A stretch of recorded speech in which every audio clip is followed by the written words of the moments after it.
There is a particular kind of silence that falls over a castle when a king dies. It is not the silence of peace, nor the silence of sleep. It is the silence of a held breath, a kingdom pausing, just for a moment, before the weight of what comes next crashes down upon it. On the last night of winter's deepest month, King Conrad II of Galandria breathed his final breath in the upper chamber of Eilendor, Keep, the ancient seat of the Galandrian crown. He did not die on a battlefield. He did not die by treachery or poison. He died the way many men of his age died in the age of stone and candlelight, slowly, over the course of many months, hollowed out by a sickness that no court physician could name and no prayer could slow. The court had known it was coming. The signs had been there for the better part of a year. The king's hand trembling when he lifted his cup, the way he leaned heavier on his steward's arm. With each passing feast, the coughing fits that echoed through the corridors long past midnight. But knowing that a king will die and accepting that he has are two very different things. And on the night it finally happened, during the last course of the winter feast, as the court musicians played and the wine flowed, and the lords of Galandria pretended that everything was as it had always been, the silence that followed was absolute. Queen Marga was the first to move. She had been seated beside her husband when the cup slipped from his hand and the light behind his eyes went still. The servants would later say that she did not cry. She did not scream. She simply placed her hand over her husband's, held it for the span of 3 breaths, and then stood. Her voice, when it came, was low and controlled. The voice of a woman who had been preparing for this moment long before anyone else dared to. "Seal the king's chamber," she said. "No one enters until I say otherwise." The steward obeyed. The court physicians obeyed. The guards obeyed. In Galandria, when the queen spoke in that particular tone, obedience was not a choice, but a reflex. Within the hour, the great bell of Eilendor Keep tolled 9 times, once for each decade of the king's life, and the city below the castle walls stirred from its sleep. Lanterns appeared in windows. Doors creaked open. The people of Eilendor, the capital of the kingdom, stood in the cold and listened to the bell, and understood that the world they had known since before most of them were born had ended. And then came the question that always comes. Who rules now? This is the part of the story where, in a well-ordered kingdom, the answer would be simple. The king is dead. Long live the king. The crown passes from father to son, from one anointed head to the next, and the mechanism of power continues without interruption. But Galandria, in this particular winter, was not a well-ordered kingdom. It was a kingdom that had been holding itself together through the sheer force of one man's presence. And now that man was gone. Conrad II had 2 sons. The elder was Baldric, broad-shouldered, battle-scarred, and famous across the realm for having defended Galandria's northern frontier against 3 separate incursions from the mountain lords of Veldmark. Baldric was a soldier's prince. He ate with his men, slept in campaign tents, and had once reportedly carried a wounded knight 3 miles through a snowstorm to reach a field surgeon. The northern lords adored him. The knightly orders swore by him. He was, by every measure that the old world valued, the obvious heir. The younger was Simon, slender, bookish, and possessed of a diplomatic mind that had quietly resolved more border disputes through letters than Baldric had through lances. Simon had spent the last 5 years in the southern provinces, building alliances with the merchant guilds, negotiating trade agreements with neighbouring realms, and earning the quiet respect of the university scholars and the southern clergy. He was not unloved. But he was not Baldric. He had never drawn a sword in anger, and in a kingdom where strength was still measured by the weight of one's armour, that mattered. Conrad had never publicly declared which son would succeed him. This was not, as some historians might assume, an oversight. Conrad was many things. Patient, cautious, deeply pious, but he was not careless. Those closest to the crown understood that the king's silence on the matter of succession was itself a kind of statement he could not choose. He loved both sons. He saw the kingdom's future in both of them, in Baldric's sword and in Simon's pen, and the act of choosing one meant diminishing the other. So he delayed. He waited. He told himself that there would be time. There was not. It was Abbot Clemens of Ashworth Abbey who broke the silence. On the morning after the king's death, before the body had even been moved to the chapel for the vigil, the High Abbot appeared at the gates of Eilandor Keep in his finest vestments, flanked by 4 monks carrying candles that burned despite the wind.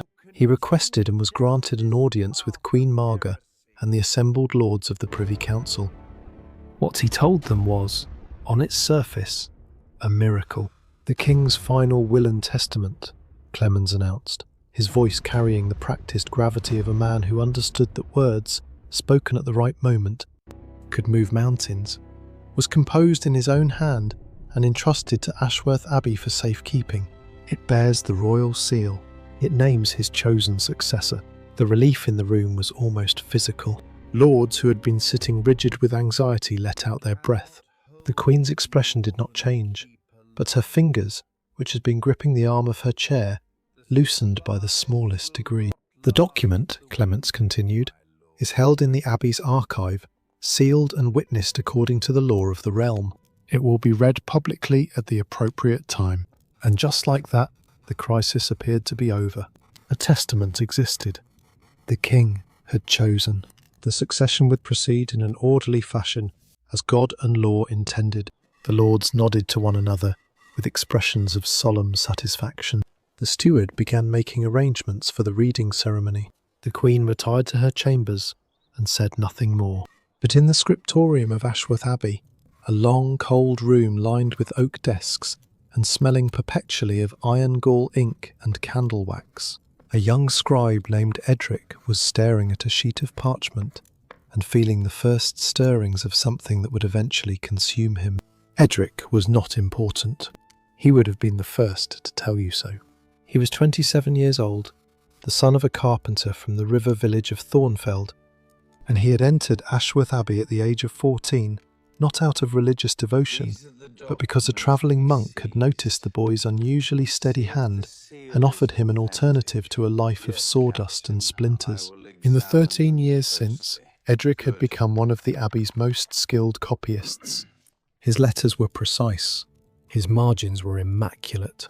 He could reproduce a royal charter with such fidelity that even the original author might struggle to tell the difference. This was, in the world of medieval document production, a talent of considerable value. Kings and lords could not write. Priests and monks wrote for them.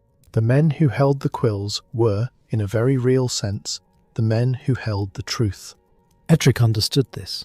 He understood it the way a carpenter's son understands the grain of wood, not as an abstraction, but as a physical reality that his hands knew intimately.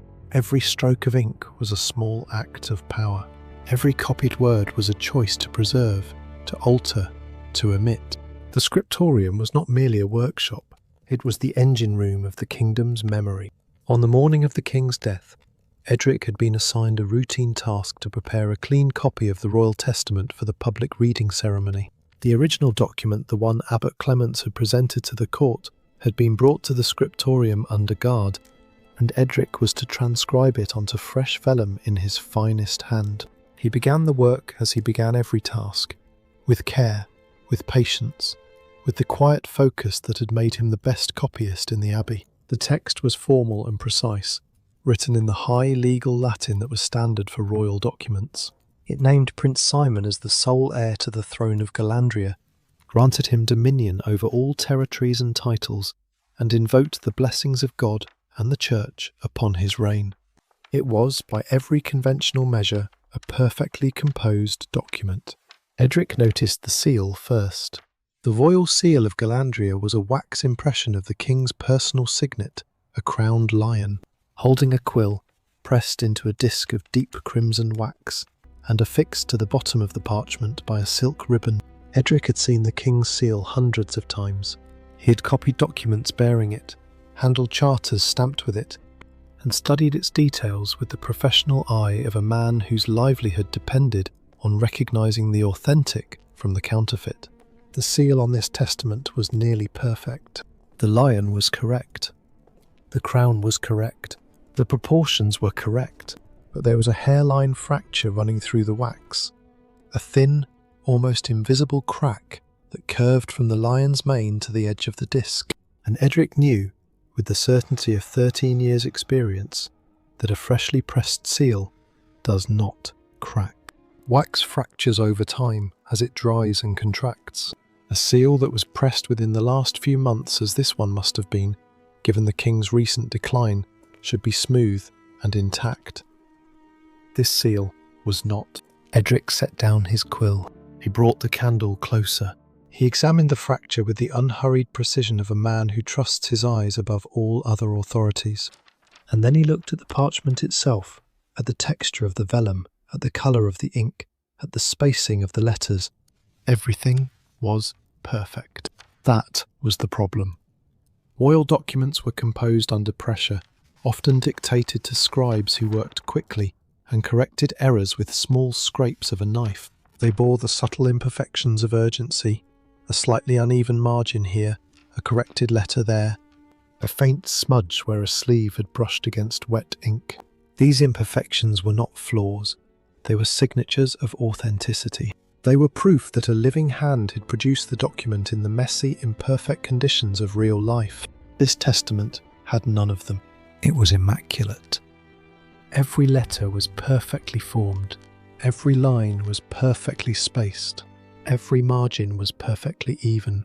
It looked, to Edric's trained eye, not like a document that had been composed, but like a document that had been performed, written with the kind of care that only a copyist would take, written by someone who was not recording the king's words, but creating them. Edric said nothing. He finished his transcription. He returned the original to the archive monk. He went to vespers, ate his evening meal in the refectory, and retired to his cell. He did not sleep. 3 days passed before Edric found a reason, or rather, manufactured a reason, to visit the Royal Archive. The Royal Archive was not housed in the Abbey. It occupied a separate wing of Eilindor Keep, a stone-vaulted chamber filled with generations of charters, land grants, tax records and correspondence. It was here that the kingdom's official memory was stored, and it was here that a young woman named Elise presided over a domain that most men of the court barely knew existed. Elise was 25 years old, the daughter of a scrivener who had served the previous keeper of the archive before dying of a fever when she was 17. Rather than dismiss the girl, the aging keeper, a practical man who valued competence over convention, had simply allowed her to continue her father's work. When the keeper himself died 3 years later, Elise had absorbed so much of the archive's organisational logic that replacing her would have meant losing decades of institutional knowledge. And so she stayed, occupying a position that no woman was supposed to hold, in a room that most courtiers forgot existed, managing a collection of documents that quietly governed the legal foundation of the entire kingdom. Edric had never met her. He arrived at the archive on a grey afternoon, carrying a letter of authorisation from the Abbey that permitted him to consult historical examples of royal correspondence for the purposes of preparing ceremonial documents. It was a flimsy pretext, and they both knew it. The archive was colder than the scriptorium, if that was possible, and far more cluttered. Shelves of rolled parchments rose to the ceiling on every wall, organised by a system that appeared chaotic to the uninitiated, but was, Edric would later learn, ruthlessly logical. Behind a desk stacked with ledgers sat Elise, dark-haired, sharp-eyed, wearing the plain wool dress of a working woman rather than the finery of the court. She looked up when he entered. She did not smile. "Ashworth Abbey," she said, reading the seal on his authorization letter without touching it. "You're a long way from your scriptorium." "I need to see examples of King Conrad's personal handwriting," Edric said. "Signed documents, private correspondence, anything bearing his hand from the last 3 years." Why? He had prepared an answer for this question. Something about ensuring the accuracy of the ceremonial transcription, about matching letter forms for consistency. But when he looked at Elise, at the directness of her gaze, at the way she held his authorization letter as if weighing not the paper, but the man who carried it, he found that his rehearsed explanation felt insufficient. Not because it was untrue, but because she would see through it instantly. "Because I want to compare them," he said simply. Elise studied him for a long moment.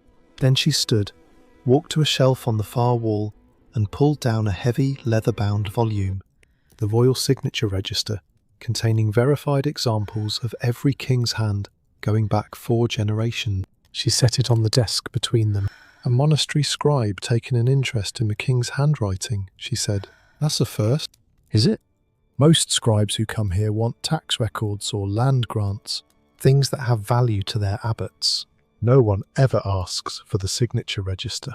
She paused. No one has a reason to. The implication hung in the air between them.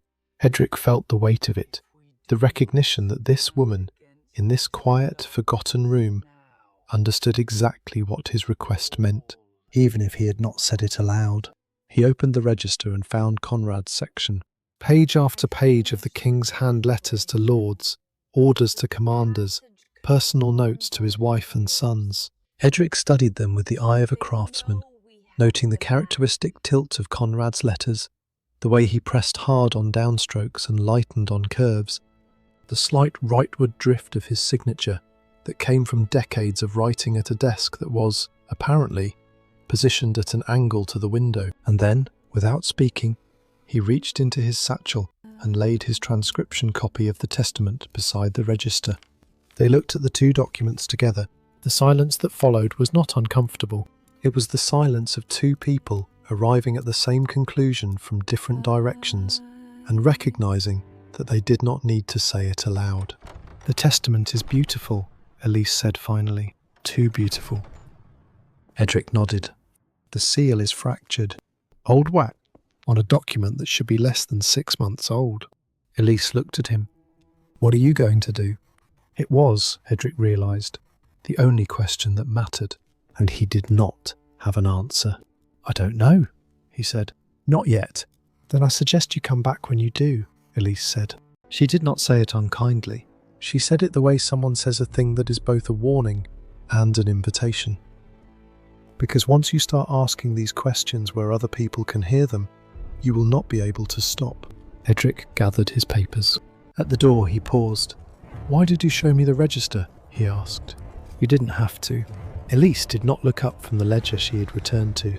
"Because you're the first person who came here looking for the truth, instead of looking for what they wanted to find." He left the archive. The afternoon light was fading over the rooftops of Elendor, and somewhere beyond the city walls, on opposite roads leading to the capital, 2 princes were riding toward the same throne. Baldric was coming from the north with 600 mounted knights and the loyalty of every lord between the Ashrain River and the Veldmark passes. Simon was coming from the south with letters of support from the merchant guilds, the blessing of the Bishop of Calworth, and the quiet confidence of a man who had just been handed, by the grace of God and a sheet of parchment, everything he had never dared to expect. Neither of them knew what Edric knew. Neither of them knew that the document upon which the future of Galandria now rested might be the most perfectly crafted lie in the history of the kingdom. That night, in his cell at Ashworth Abbey, Edric sat in the dark and thought about ink.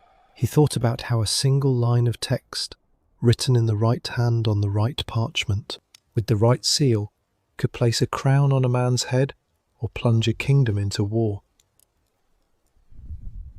He thought about the power that lived in the scriptorium, not the power of swords or gold, but the power of words fixed permanently onto animal skin, words that would outlast the men who wrote them and the men they were written about. He thought about Elise's eyes when she looked at the 2 documents side by side, the way she had not gasped, not panicked, not accused. She had simply seen, and in that seeing, she had made him feel, for the first time since he had noticed the cracked seal, that he was not alone. He thought about Abbot Clemens, the man who had raised him, educated him, given him purpose and position, the man who had stood before the courts and declared the testament genuine with the unshakable authority of God's representative on earth. Was Clemens a liar? Or was he something more complicated? A man who believed that the right lie, told at the right moment, could save more lives than the truth. Edric did not know. He was a scribe. He copied words. He was not supposed to question them. But the seal was cracked, and the parchment was too perfect. And somewhere in the archive, a register full of the dead king's true handwriting waited like a witness that no one had thought to silence. He reached for his candle. He held it closer to the transcription copy he had kept against regulations in his cell. The ink gleamed in the warm light. The letters were beautiful. Every single one of them. And that was precisely the problem. The ink was perfect. The hand was perfect. But the seal was wrong. And when he raised his head, blinking against the candlelight, he could not shake the feeling, irrational perhaps, but persistent, that somewhere across the castle, in a cold archive room, Elise was looking at the same truth from the other side of the same question. The candle guttered, the shadows moved, and in the distance, the sound of hoofbeats on the northern road carried through the winter air the first outriders of Prince Baldric's column, still a day's ride from the capital, riding hard through the dark toward a crown that a dead king may never have offered, and a living scribe could no longer ignore. The princes arrived on the same day, though from opposite ends of the world. Baldric came from the north. He rode at the head of a column that stretched nearly a mile along the frost-hardened road, 600 mounted knights, their armour dulled by weeks of winter travel, their banners snapping in the January wind. The colours of House Galandria, deep crimson and iron grey, flew alongside the personal standard of the elder prince, a black wolf over crossed swords. It was not a subtle banner. Baldric was not a subtle man. He entered the capital through the Lion Gate, the ancient northern entrance to Eilendor, and the people of the city lined the streets to watch him pass. They did not cheer a king had just died, and cheering would have been unseemly, but they watched, with the particular intensity of a population trying to read its own future in the face of a man on horseback. Baldric sat tall in the saddle, his jaw set, his eyes forward. He did not wave. He did not smile. He looked to those who saw him like a man who had already made up his mind about something and was simply waiting for the rest of the world to catch up. At his right hand rode Sir Henrik, a lean, grey-bearded knight of 50, who had fought beside Baldric on every campaign for the past 15 years. Henrik was the kind of man who said little, but saw everything. He had the careful eyes of a strategist and the weathered patience of someone who had learned, through long experience, that the loudest voice in the war council was rarely the wisest. He was, by all accounts, the only man alive who could tell Baldric no and not suffer for it. As the column passed through the city, Henrik leaned toward the prince and spoke quietly enough that only Baldric could hear. The banners on the keep are at half-mast for your father, but the guards on the walls are watching us, not mourning. Someone has already given orders to count our numbers. Baldric's jaw tightened. My brother, or your mother. The prince said nothing. He rode on. Simon arrived 3 hours later, from the south. His entry was quieter, deliberately so. Where Baldric travelled with an army, Simon travelled with an entourage, 40 riders, a dozen carts of supplies and gifts for the court, and a small cadre of advisors who wore the robes of scholars rather than the armour of soldiers. Simon rode a grey palfrey rather than a warhorse, and his banner the Galandrian lion, but rendered in silver thread on white silk, suggested authority without aggression. It was the banner of a man who wished to be seen as a peacemaker, not a conqueror. But Simon was not alone in any meaningful sense. With him rode Lorraine. Lady Lauren of Ashwick was 23 years old, the only daughter of Lord Edmund of Ashwick, whose family controlled the largest network of trade routes in Galandria's southern provinces.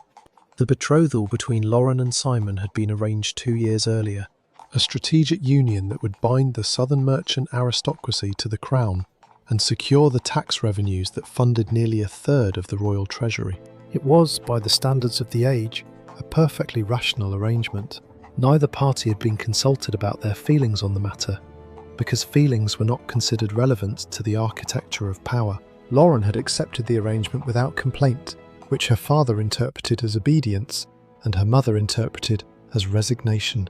Both were wrong. Lauren had accepted because she understood with a clarity that most people twice her age had not achieved, that a seat beside a king or a future king was not a cage, it was a position, and positions, in the right hands, could be leveraged. She was not beautiful in the way that court poets describe beauty. She was not pale and ethereal, not a creature of sighs and downcast eyes. She was striking in a different register entirely, sharp-featured, auburn-haired, with a gaze that moved across a room the way a general's gaze moved across a battlefield, not missing anything, not lingering on anything, simply cataloguing. She dressed well, but not extravagantly. She spoke precisely, and she had a habit, which Simon had noted with growing unease, of understanding the political implications of a situation approximately 10 minutes before anyone else in the room. On the ride into Ailendor, as the towers of the capital came into view through the winter haze, Lauren broke a long silence. "The northern gate was opened for your brother this morning," she said. "Full ceremony." The city guard turned out. The people watched. Simon glanced at her. "How do you know that? We've been on the road." "I sent a rider ahead yesterday evening. He returned an hour ago while you were reviewing the supply carts." She said this without apology, as though it were the most natural thing in the world, to maintain an independent intelligence network while travelling as someone's betrothed. 600 nights, Simon. Your brother didn't come to mourn. He came to claim. "The testament names me," Simon said. "The abbot has confirmed it." "A testament names you," Lauren corrected gently.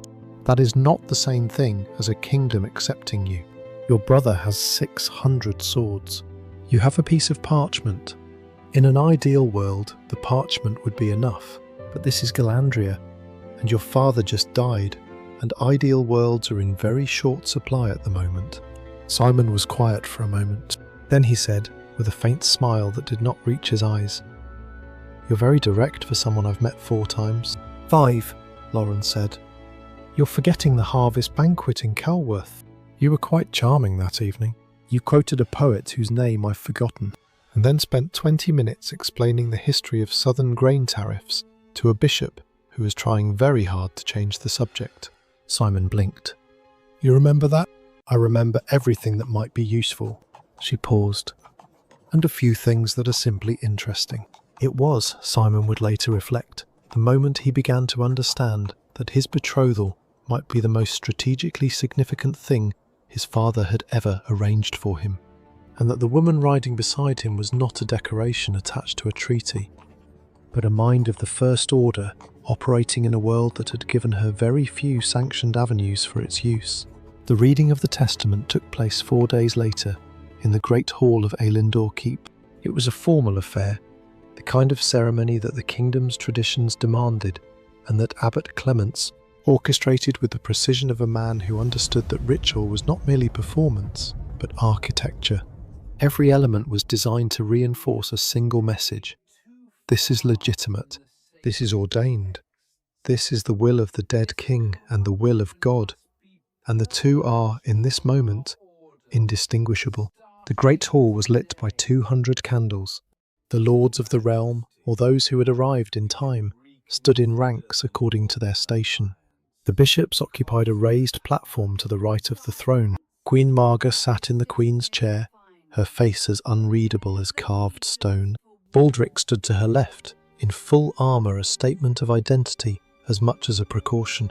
Simon stood to her right, in the deep blue robes of a Galandrian prince, his hands clasped behind his back. Lauren was positioned 3 rows behind Simon, among the southern nobility. She did not speak.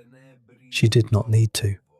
Her eyes moved across the room, counting allies, counting absences, reading the distances between men who stood near each other and those who did not.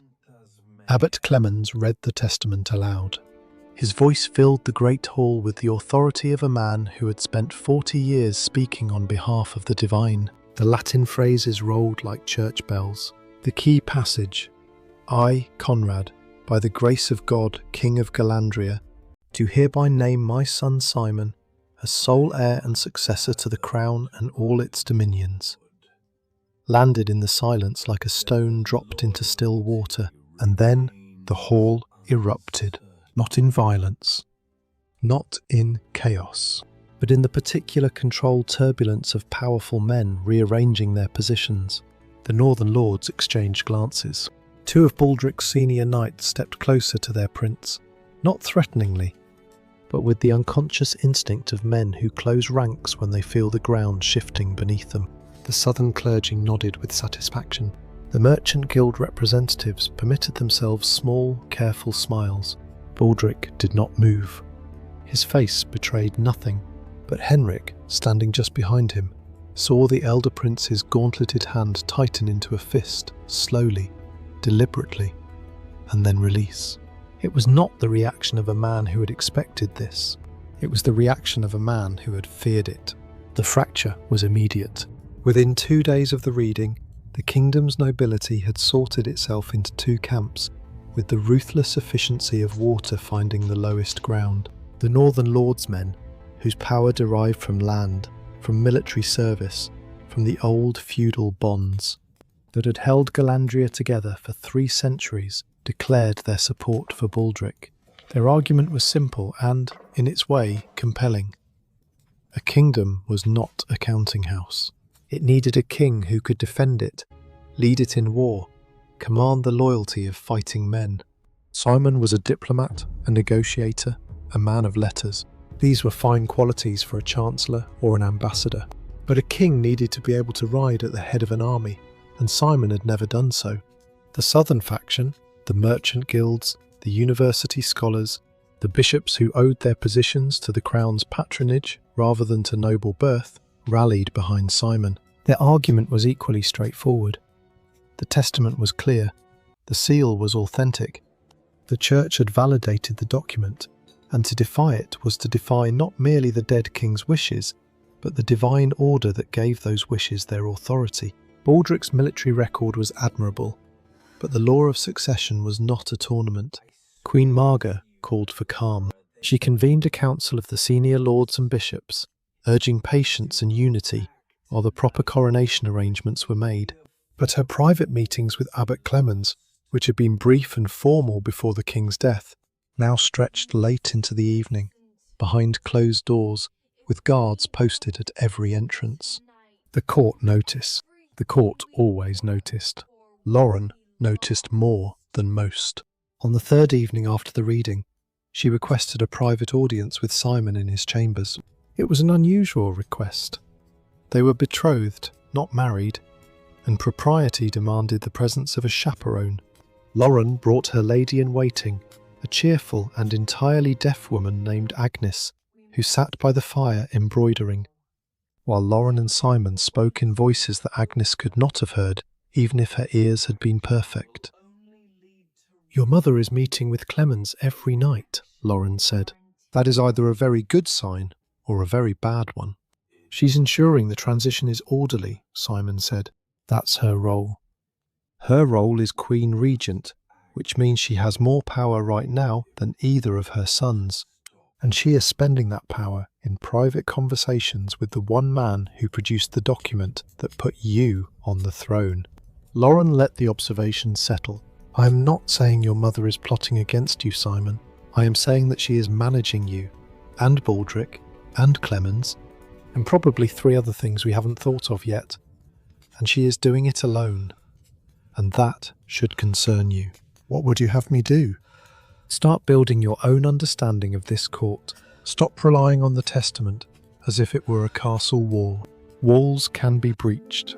She paused. "And start asking yourself a question that I don't think you've allowed yourself to consider yet." "Which question?" "What if the testament is real, and you are still the wrong choice?" Simon stared at her. It was not a cruel question. It was delivered without malice, without judgment, simply laid on the table like a card turned face up. And it was, he realised, the first genuinely honest thing anyone had said to him since his father died. "You are very unusual," he said quietly. "I am very practical," Lauren replied. "Unusual is what they call practical women when they don't know what else to say." Meanwhile, in the scriptorium of Ashworth Abbey, Edric was pulling at a thread that would eventually unravel everything. It had started with the seal, then the parchment, then the handwriting. Each observation on its own was inconclusive, the kind of detail that a less meticulous eye might dismiss as variation or coincidence. But taken together, they formed a pattern that Edric could not ignore, because ignoring patterns was something his hands and eyes simply refused to do. Now he had found something else. The Abbey's supply records, dry, meticulous ledgers maintained by Brother Oswin, the elderly monk who managed the scriptorium's materials, showed that a requisition for royal-grade vellum had been placed 3 weeks before the king's death. Royal-grade vellum was expensive, rare, and used exclusively for documents bearing the crown's authority. The Abbey did not keep it in regular stock. It had to be specially ordered from the tanners in Calworth, a process that took at least 10 days. 3 weeks before the king died, someone in the Abbey had ordered the very material on which the testament was now written. This alone was not proof of forgery. It was possible barely that the king had summoned Clemens in advance, dictated his will, and instructed the Abbey to prepare the appropriate materials. But Edric had checked the Abbey's visitor log. There was no record of the king visiting the Abbey, or of Clemens visiting the king's chambers during the 3-week period before the death. The vellum had been ordered for a document that, as far as the official record was concerned, did not yet have a reason to exist. Edric needed more. He needed to compare the Abbey's purchase records with the Royal Archives' supply logs to determine whether the vellum requisition had been routed through official channels or procured privately. And for that, he needed to return to the archive. He needed to see Elise. He arrived at the archive on a Tuesday in the late afternoon, when the light through the narrow windows was beginning to fail, and the room had taken on the amber warmth of the single oil lamp that Elise kept burning on her desk. She was cataloguing a stack of land deeds when he entered, her quill moving with the quick, efficient strokes of someone who had been writing for so many hours that the act had become automatic. She looked up. She did not seem surprised to see him. "You're back," she said. "I have a question about vellum procurement," Edric said. "Of course you do." He laid out what he had found, the requisition date, the absence of any corresponding royal order, the gap in the visitor logs. Elise listened without interrupting, her expression shifting gradually from attention to concentration to something that looked very much like the expression of a person assembling a puzzle whose final image they were not sure they wanted to see. When he finished, she was quiet for a moment. Then she stood, walked to a shelf that Edric had not noticed on his first visit, a low shelf, partially hidden behind a stack of tax ledgers, and pulled out a thin, cloth-bound volume. "This is the master supply log for the archive," she said. "Every material that enters or leaves this building is recorded here. Vellum, ink, wax, ribbon, everything." She opened it to a page near the back and turned it toward Edric. "Look at the entry for the week of October the 14th. Edric looked. The entry was simple. Royal grade vellum, 4 sheets. Received from Ashworth Abbey. Purpose not specified. Authorised by Abbot Clemens. 4 sheets. The testament was written on a single sheet. 3 sheets of royal grade vellum were unaccounted for. "Practice sheets," Edric said softly. Someone was practicing before writing the final version. "Or making mistakes," Elise said. "A forger would need several attempts to get the hand right, and they would need to destroy the failed versions." They looked at each other across the desk. The oil lamp flickered between them, casting moving shadows across the documents and the stone walls and their faces. "You've been thinking about this," Edric said. It was not a question. "I've been thinking about it since the day the abbot walked into the keep with that testament," Elise said. "I manage the Royal Archive, Edric. I have handled every document the king signed for the past 4 years. I know his hand better than his own secretary did." She paused. "And the hand on that testament is not his." The words hung in the air between them, spoken aloud for the first time, solid and irreversible. "You're certain?" Edric asked. "I am as certain as I can be without a formal comparison under proper light. But yes, the letter forms are too regular. The pressure is too consistent. Conrad had a tremor in his right hand. For the last 2 years of his life, every document he signed shows it. The testament does not. Edric sat down heavily in the chair across from her desk. The weight of what they now shared, this knowledge, this evidence, this burden, settled over him like a physical thing. If this is true, he said, then the succession is built on a forgery. Simon's claim has no legal foundation. Baldric's grievance is legitimate, and Abbot Clement has committed the most dangerous crime in the kingdom, fabricating the will of a dead king. Yes, Elise said, and if we reveal it, the kingdom splits in half. Baldric marches south, Simon refuses to yield, and every lord in Galandria has to choose a side. Thousands of people suffer. Yes, and if we say nothing, a lie becomes the foundation of the throne. Every law Simon signs, every order he gives, every tax he levies, all of it rests on a document that was forged by a monk in a scriptorium. Yes, the silence that followed was the longest of Edric's life. He became aware, in that silence, of the distance between them, the desk, the lamp, the scattered documents, and simultaneously, of the closeness. They were the only 2 people in the kingdom who knew this, the only 2 people who had looked at the same evidence and reached the same conclusion, and were now sitting in the same small room in the fading light of a winter afternoon, with the same impossible question lying between them. "What do we do?" he asked. Elise looked at him steadily. "You're asking me? You're the only person I trust to answer honestly." Something shifted in her expression. Not a softening exactly, but a recognition, as if his trust, offered plainly and without conditions, was a thing she had not expected and was not entirely sure how to hold. "We don't do anything, yet," she said. "We gather more evidence. We confirm what we suspect.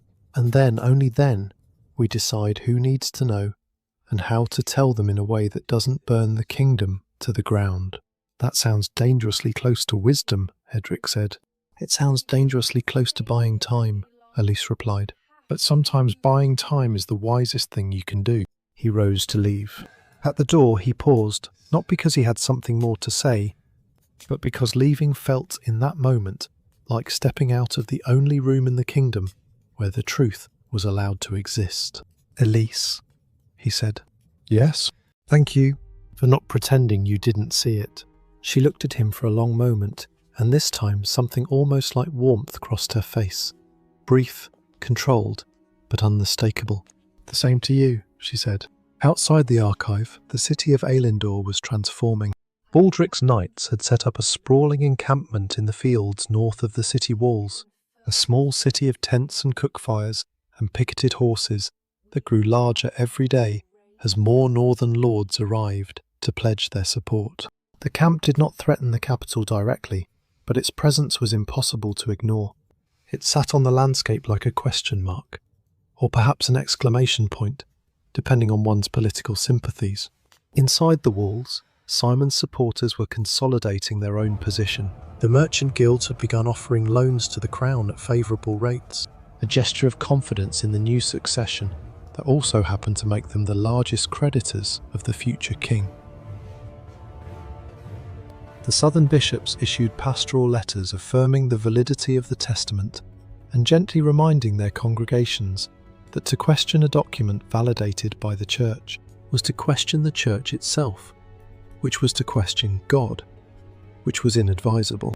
The kingdom was not yet at war, but it was holding its breath again, the way it had on the night the king died, and this time the breath was shallower, and the pause would not last as long. In the northern camp, Henrik found Baldric standing alone at the edge of the picket line, staring south toward the walls of Elendor. The elder prince had removed his armour for the first time in days, and without it, he looked smaller, not physically diminished, but somehow more human, a man rather than a symbol. "The southern lords have sent another messenger," Henrik said. "They want to negotiate a formal acknowledgement of Simon's succession in exchange for a grant of the northern territories under your personal governance." "A consolation prize," Baldric said. "They want to buy me off with my own lands."